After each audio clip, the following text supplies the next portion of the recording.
Ukisoma katika Kutoka sura ya 3 mstari wa 13, Mungu alipomwagiza Musa kwa wana wa Israeli, hakumjua yeye ni nani. Akamuuliza, umeniagiza ndio, wakiniuliza wewe ni nani uliyenituma, niseme nani? Mungu akamtizama akamwambia, mimi na majina mengi, sijui nikupe jina gani.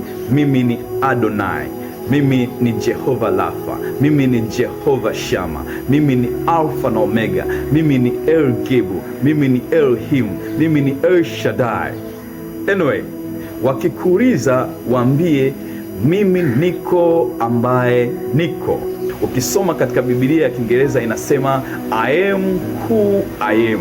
Ukisoma katika Biblia ya Kiebrania inakwambia Ehnye Ansha Ehnye, ikiwa na maana kwamba mimi ni Mungu ninayejitosheleza.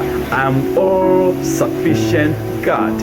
Ukinihitaji kwenye uchumi niko, ukinihitaji kwenye afya niko, ukinihitaji kwenye mahusiano niko, ukinihitaji kwenye faraja niko, ukinihitaji katika vita niko, ukinihitaji kwa maadui zako niko, ukinihitaji kwenye kazi yako niko, ukinihitaji kwenye familia yako niko, ukinihitaji katika namna yoyote niko, ukinihitaji wakati watu wote wamesema wameshindwa katika jambo lolote, mimi niko ambaye niko.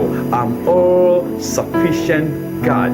Mungu akawe vile unavyotaka mwaka 2026, akawe vile unavyotaka kwenye uchumi, akawe vile unavyotaka kwenye mahusiano, akawe vile unavyotaka kwenye afya yako, akawe vile unavyotaka kwa maadui zako, akawe vile unavyotaka katika kazi yako, akawe vile unavyotaka kwenye cheo chako, akawe vile unavyotaka kwa mtu yeyote, akawe vile unavyotaka katika jambo lolote mwaka 2026.